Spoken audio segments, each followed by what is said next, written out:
Hi there, I'm Kate Wharton, and this is Chapter 4, Section 4.1. I wanted to look at a question that covers the response versus the predictor variable. So which variable is x and which variable is y? So given a couple of different variables, which is the response and which is the predictor? The first thing to keep in mind is the predictor variable is your x variable. Predictor variable is x. That's what you think is going to have the effect on x affects y. You get the response with y. The response variable is y. So predictor is x, response variable is y, and you're looking for a little bit of a cause and effect. What happens first?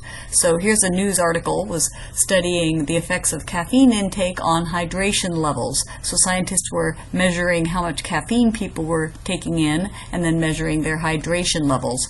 So which is the predictor and which is the response? In this case, the scientists thought that the caffeine levels were going to affect the fluid levels, or your hydration. So in this case, caffeine is x, fluid levels are y, so caffeine is the predictor,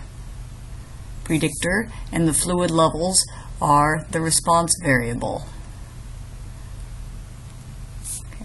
Suppose someone was interested in looking at how the outside temperature, so the average temperature in a city, affects the consumer spending index. So how do people spend more if it's cold outside? Do they spend less if it's cold outside? So in this case, you're trying to decide how does the temperature affect the consumer spending dollars.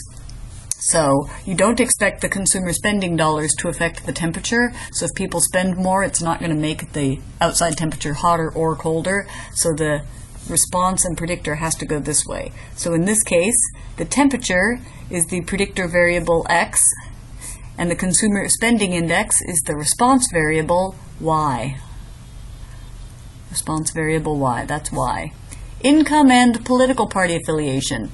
Would you expect someone's political party affiliation to affect their income? Does their income affect their political party affiliation?